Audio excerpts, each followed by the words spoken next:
বাগদাদের গ্রামে ভেসে আসছে ফজরের আজান। আজানের ধ্বনি যতটা মধুর, ঠিক ততটাই ভারী ছিল আজগর আলীর বুক। এই আজান শুনেই একসময় তার চোখজোড়া ভিজে যেত। আজও চোখ ভিজেছে ঠিকই, তবে সেটা সাধারণ কান্নায় নয়, বরং অসহায়ত্বে। আজগর আলী গ্রামের সবচেয়ে পুরনো মসজিদের পাশে ছোট্ট ভাঙা একটি ঘরে থাকেন। বয়স প্রায় 50 ছুঁই ছুঁই। মাথার চুলে পাক ধরেছে, চোখের নিচে ক্লান্তির ছাপ দৃশ্যমান। একসময় এই আজগর আলী ছিলেন গ্রামের সম্মানিত একজন ব্যক্তি, সৎ ব্যবসায়ী, নিয়মিত নামাজি। কখনো কারো হক নষ্ট করতেন না তিনি। কিন্তু সময় বড়ই নিষ্ঠুর, ধীরে ধীরে সব কেড়ে নেয়। আজগর আলী উঠে দাঁড়ালেন, উজু করার জন্য গেলেন। মুখে পানি দিতে গিয়ে পানিতে নিজের প্রতিচ্ছবি দেখে থমকে গেলেন। মনে মনে বলে উঠলেন, ইয়া আল্লাহ, এই মানুষটাই কি আমি? একটা সময় ছিল যখন মানুষ তাকে দেখে সালাম দিত, মুসাবা করত, আর আজ তাকে দেখে ভিন্ন রাস্তা অবলম্বন করে। আজ থেকে প্রায় কয়েক বছর আগে আজগর আলীর জীবন ছিল একদম ভিন্ন।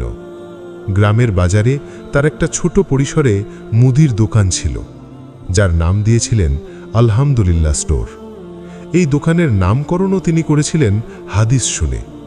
তিনি জেনেছিলেন সৎ ব্যবসায়ীরা কিয়ামতের দিন নবী রাসূলগণ, সিদ্দিক ও শহীদদের সাথে থাকবে। আজগর আলী বিশ্বাস করতেন হালাল রিজিকে আল্লাহ বরকত দেন। হারামের পথে গেলে হয়তো বড় হওয়া যায়, কিন্তু টিকে থাকা যায় না।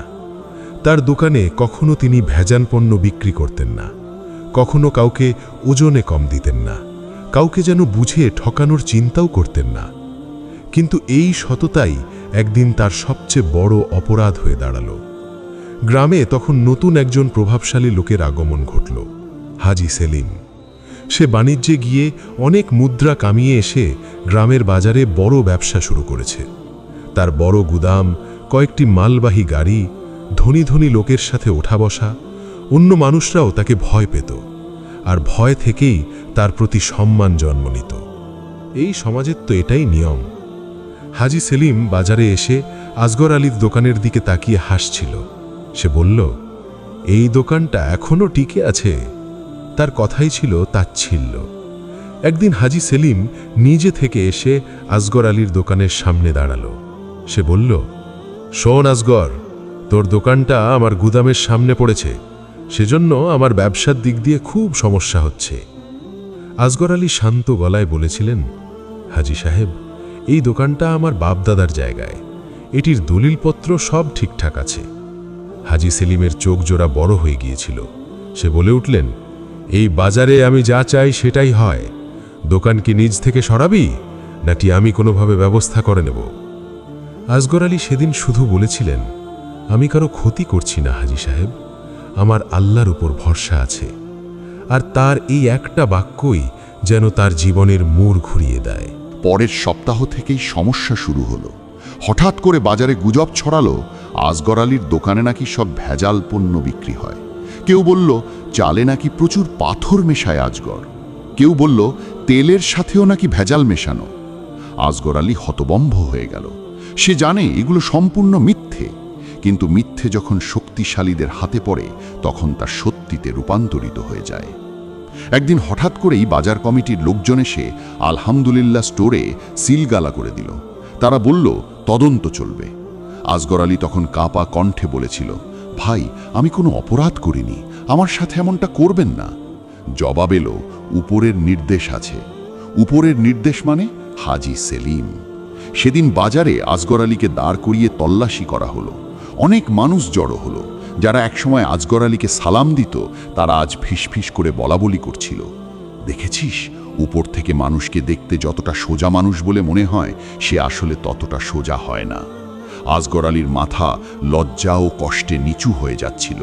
সে চিৎকার করেনি, প্রতিবাদ করেনি, কারণ সে জানে যেখানে জুলুমের ক্ষমতা চলে সেখানে সবাই তাদের সাথেই জোট বাঁধি। সেখানে চিৎকার করলেও নিরপরাধ প্রমাণ হবে না। সেদিনই আলহামদুলিল্লাহ স্টোর সিলগালা হলো, আর সেদিন থেকেই আজগর আলীর রিজিকের ব্যবস্থা বন্ধ হয়ে গেল। আজগর আলীর পরিবারে তখন 3 জন মানুষ, স্ত্রী আমেনা খাতুন আর 2 সন্তান, 12 বছরের ছেলে ইমরান আর 8 বছরের মেয়ে মারিয়াম। প্রথম কয়েকদিন আয়েশা কিছু বলতে চেয়েও বলতে পারেনি, কিন্তু এক রাতে যখন চাল প্রায় শেষ হয়ে এলো, সে ঠান্ডা কণ্ঠে চুপচাপ বলল, আপনি কি অন্য কোথাও কাজ খুঁজবেন? এই প্রশ্নটা তীরের মতো বুকে বিঁধল আজগর আলীর। একজন স্বামী, একজন বাবা, এই প্রশ্ন শুনতে কতটা অসহায় লাগে সেটা শুধু আল্লাহ জানেন। আজগর আলী সেদিন রাতে নামাজে কাঁদল, ইয়া আল্লাহ, আমি কারো হক নষ্ট করিনি, আমি কখনো কোনো পণ্যে ভেজাল মিশাইনি, তবু কেন এই পরীক্ষায় আপনি আমাকে ফেললেন? আমার তো এত ক্ষমতা নেই, আমি এই পরীক্ষা কিভাবে দেব? এভাবে কোনো রকম চলতে চলতে কেটে গেল 2 মাস। হঠাৎ আরেকটা খবর এলো আজগর আলীর কাছে। তার দোকানের জায়গাটা নাকি রাজকীয় খাস জমি, কাগজপত্র জাল করা হয়েছে, স্বাক্ষর, জাল নথি উধাও। আজগর আলী ছুটে গেল কাজীর কাছে।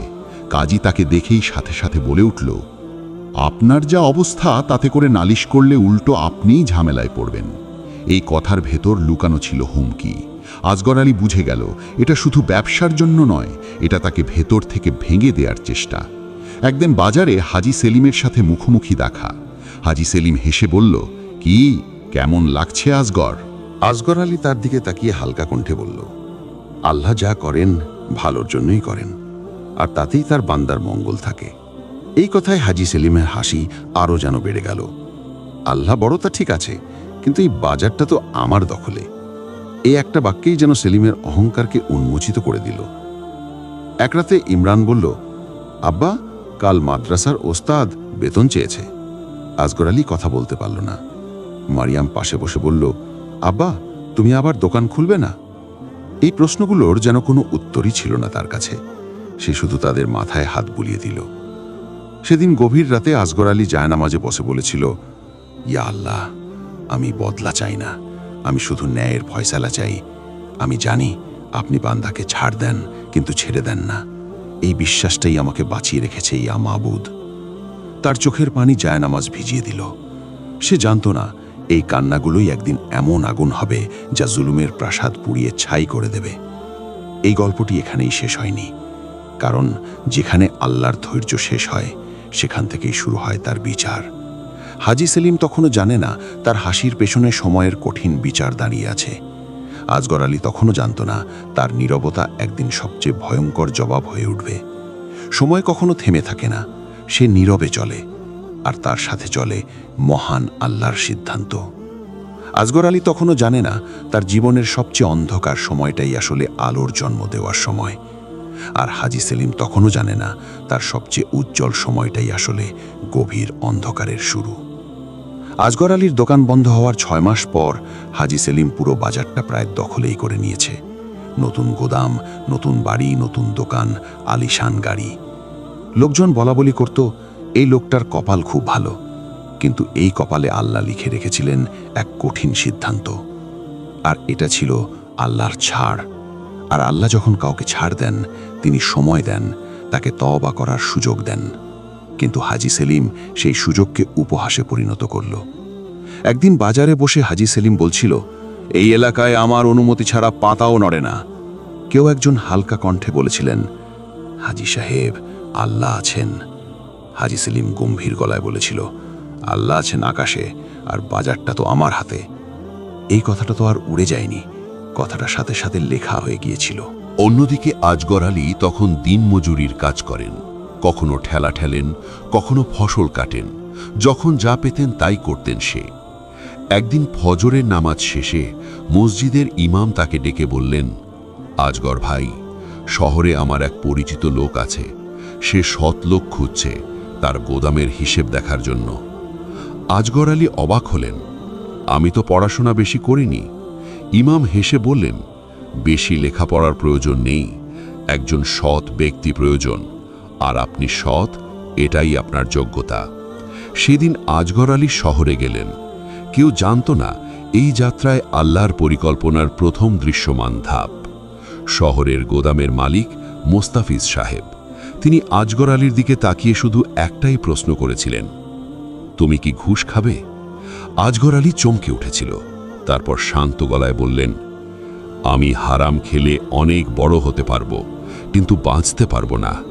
আল্লাহর হাতে একদিন ধরা পড়তেই হবে। মুস্তাফিজ সাহেব দীর্ঘক্ষণ চুপ করেছিলেন, তারপর বলেছিলেন, আজ থেকেই কাজ শুরু করো। 2 বছরের মধ্যে আজগর আলী হয়ে উঠল মোস্তাফিজ সাহেবের সবচেয়ে বিশ্বাসযোগ্য মানুষ। গোদামের হিসেব, লেনদেন সবকিছু তার হাতে। আর সবচেয়ে বড় কথা, তার হাত দিয়ে 1 টাকাও এদিক সেদিক হয়নি। এই 2 বছরেই আল্লাহ তার সম্মান ফিরিয়ে দিতে শুরু করলেন। কিন্তু গল্পটা এখানেই শেষ না। এদিকে হাজি সেলিমের ব্যবসাও হু হু করে বাড়ছে, সাথে বাড়ছে তার লোভও। সে এখন শুধু ভেজাল নয়, খাজনা ফাঁকি, জাল কাগজ আর ঘুষ সব কিছু করছে। সে ভেবেছিল কেউ কিছু করতে পারবে না, কিন্তু আল্লাহ যখন ধরেন তিনি শিকড় ধরে ধরেন। একদিন শহরে মোস্তাফিজ সাহেবের কাছে বড় এক প্রজেক্টের কাগজ আসে। ভিনদেশি কোম্পানি, বড় অঙ্কের বিনিয়োগ। সেই কাগজটি দেখার জন্য তিনি দেন আজগর আলীর কাছে। সেই কাগজে একটি নাম দেখে আজগর আলীর বুক ধক করে উঠল, হাজি সেলিম। এই সেই লোক যে আজগর আলীর জীবন চূর্ণ বিচূর্ণ করে দিয়েছিল। আজগর আলী কিছু বলেনি, সে শুধু হিসেব খতিয়ে দেখতে লাগল। আর যত দেখছে ততই স্পষ্ট হচ্ছে, জাল কাগজ, ভুয়া হিসেব, চোরা কারবারি। এই সব কাগজ একদিন তার জীবন ধ্বংস করেছিল। আজ সেই কাগজই হাজি সেলিমের গলার ফাঁস। মোস্তাফিজ সাহেব বললেন, এই তথ্য দিলে হাজি সেলিম শেষ। আজগর আলীর হাত কাঁপছিল। তার সামনে সুযোগ ছিল বদলা নেওয়ার। একটা দস্তখাত, একটা তথ্যবহুল পত্র, হাজি সেলিম ধ্বংস। আজগর আলী সেদিন রাতে ঘুমাতে পারেনি। সে জায়নামাজে বসে বলেছিল, ইয়া আল্লাহ, আমি যদি বদলার জন্য সব কিছু সত্যি লিখি, আপনি আমাকে থামিয়ে দিন। আমি চাই আপনি বিচার করুন। পরদিন আজগর আলী পত্র জমা দিল, কিন্তু কোথাও নিজের ব্যক্তিগত কথা লেখেনি, শুধু সত্য লিখেছে সে। কোনো কিছু বাড়িয়ে লেখেনি, আবার কিছু কমিয়েও লেখেনি। এইটাই সবচেয়ে ভয়ঙ্কর জিনিস। 3 মাসের মধ্যে হাজি সেলিমের বিরুদ্ধে তদন্ত শুরু হলো। তাকে বন্দি করা হলো, গোদামে সিল মেরে দেওয়া হলো। তার নামে সালিশি চলতে শুরু করল। লোকজন বলতো, কাল পর্যন্ত যে মানুষটা রাজার মতো ছিল, আজ সে একেবারে একা। তার কাছের লোকজনও এখন তাকে ছেড়ে গেল। এভাবেই কেটে গেল অনেক দিন।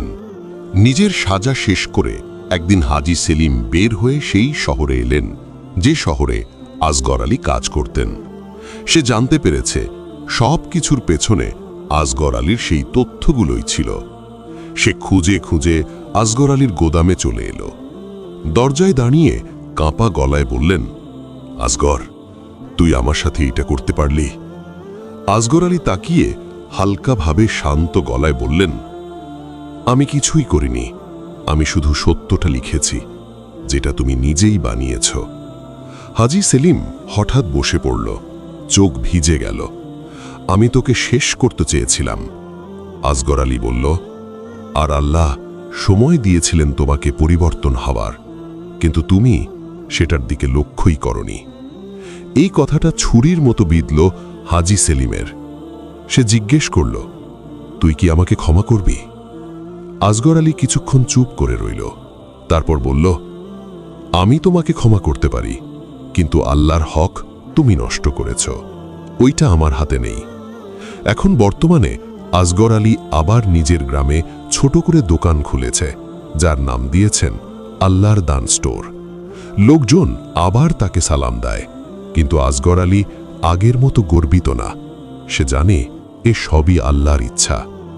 এই গল্প আমাদের শেখায়, আল্লাহ দেরি করেন, কিন্তু অবহেলা নয়। জুলুম যত বড়ই হোক, সময় সীমিত। সবচেয়ে ভয়ঙ্কর বদলা হয় নীরবে, আর সবচেয়ে শক্তিশালী অস্ত্র ধৈর্য। আল্লাহ ছাড় দেন, কিন্তু ছেড়ে দেন না। যে আল্লাহর আদালতে মামলা করে, সে কখনো হারে না, শুধু সঠিক সময়ের অপেক্ষা। প্রিয় দর্শক, এই গল্প যদি আপনার হৃদয়ে একটু হলেও নাড়া দিয়ে থাকে, তাহলে আমাদের ইসলামিক স্টোরিজ ইন বাংলা চ্যানেলটি সাবস্ক্রাইব করুন। আপনার প্রিয় মানুষদের সাথে শেয়ার করুন, কারণ এমন আরও গল্পগুচ্ছ যা আপনার ঈমানকে জাগিয়ে তুলবে ইনশাআল্লাহ। আল্লাহ আমাদের সকলকে সঠিকভাবে চলার তৌফিক দান করুক। আমিন। দেখা হচ্ছে পরের গল্পে।